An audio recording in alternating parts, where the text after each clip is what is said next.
ராணியோ, சிவந்த முகத்தவளோ, பச்சை இலைகளுக்கு இடையே பவளமாய் ஜொலிக்கும் செம்பருத்தி. ஹாய், என் பேர் மடோனா. செம்பருத்தியில நிறைய இடத்துல ஸ்பேஸா இருக்கிறது பாத்தீங்கன்னு சொன்னா ரெட் கலர் தான். ஸோ அதனால அந்த ரெட்டை வந்து நம்ம சாரியை சூஸ் பண்ணிட்டு பிளவுஸ் வந்து நம்ம கிரீனா நம்ம சூஸ் பண்ணோம்.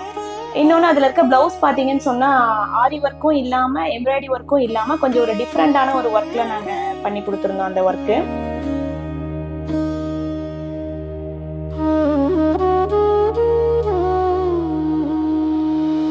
அதே மாதிரி மேக்கப் பற்றி சொல்லணும்னா, ப்ரைடல் தீம்ன்றப்போ எனக்கு அப்படியே ஒரு க்ளோவான லுக் இருந்தது.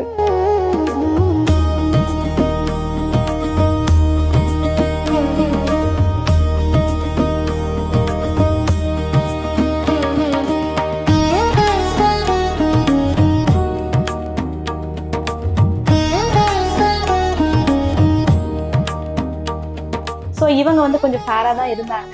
ஸோ அவங்களோட ஸ்கின் டோனே நாங்கள் கொண்டு வந்தோம். கொஞ்சம் கிளாஸியாக, ரொம்பவும் இல்லாமல் கம்மியாகவும் இல்லாமல் கொஞ்சம் கிளாஸி லுக் மாதிரி கொண்டு வந்துருந்தோம்.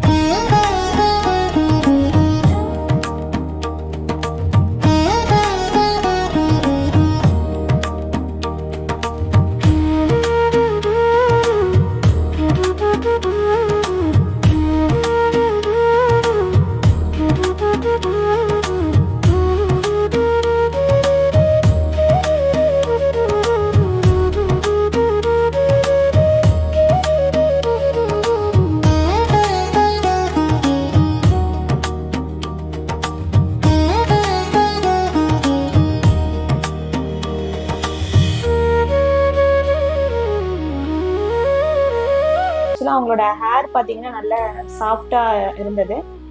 நாங்கள் சூஸ் பண்ணி வச்சிருந்த ஹேர் ஸ்டைல் பார்த்தீங்கன்னு சொன்னால் ஜவுரி வச்சு ஜடை போடலாம் அப்படின்ட்டு தான். ஆனால் இங்கே வந்த பின்னாடி சரி ஓகே, இந்த செம்பருத்தி வைக்கும் போது ஜவுரியில் வச்சா நல்லா இருக்காது, நாங்களாவே ஃபைனலாக ஒரு முடிவு பண்ணிவிட்டு ஸோ ஒரு மெஸ்ஸி ஹேர் ஸ்டைல் மாதிரி போட்டு கீழே குஞ்சம் வைக்கலாம் அப்படின்ட்டு அந்த லாஸ்ட் டெசிஷனில் அதை முடிவு பண்ணோம். பட் ஆனால் அது நல்லா தான் இருந்தது. அந்த மெஸ்ஸி ஹேர் ஸ்டைலில் அந்த செம்பருத்தியை லைனாக வைக்கும் போது அது அந்த லுக்கில் கொண்டு போய் நிறுத்தும் போது அது ஒரு மாதிரி சூப்பராக இருந்தது. எங்களுக்கு ரொம்ப பிடிச்சிருந்தது.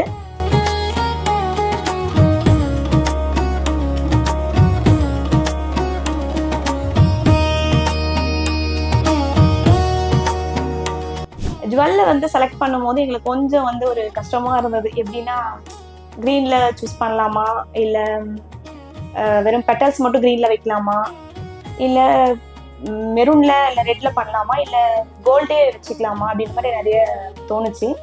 அப்போ நான் மகேஷ் சார்கிட்ட டிஸ்கஸ் பண்ணேன் என்ன மாதிரி வைக்கலாம் அப்படின்னும் போது அவர் ஒரு ஐடியா கொடுத்தாரு. க்ரீன் பேஸில் நம்ம கொடுக்கலாம், ஃபுல்லாக க்ரீன் வராமல் அந்த பெட்டல்ஸ் மட்டும் கீழே இருக்க அந்த முத்து இருக்கு இல்லைங்களா, அந்த மணி மட்டும் உங்களுக்கு பெட்டல்ஸ் மட்டும் க்ரீனில் இருக்க மாதிரி நம்ம பண்ணலாம் அப்படின்ற மாதிரி ஒரு ஐடியா கொடுத்தாரு.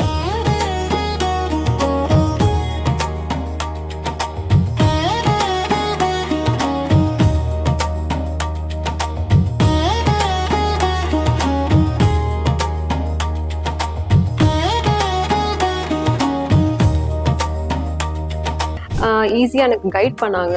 ஒவ்வொரு போர்சஸ்க்குமே எனக்கு எக்ஸ்பிளைன் பண்ணாங்க, எந்த மாதிரி அவங்களுக்கு வேணுன்றது கேட்டாங்க. நம்ம அது ஈஸியாக எக்ஸ்பிளைன் பண்ணும்போது நமக்கு ஈஸியாக இருந்தது. அதனால ஷூட்டும் வந்து சக்ஸஸ்ஃபுல்லாக முடிஞ்சது.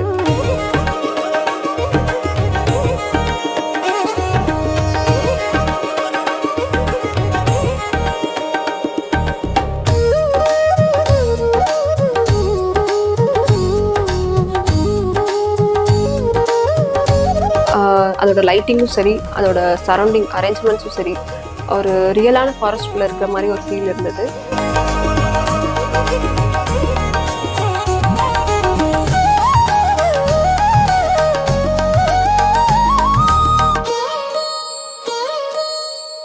Steffi Roy fashion academy Steffi மேடமுக்கும் நம்ம ஷூட் கண்டக்ட் பண்ண மகுரா ஸ்டுடியோஸ் மகேஷ் சாருக்கும் ரொம்ப தேங்க்ஸ்.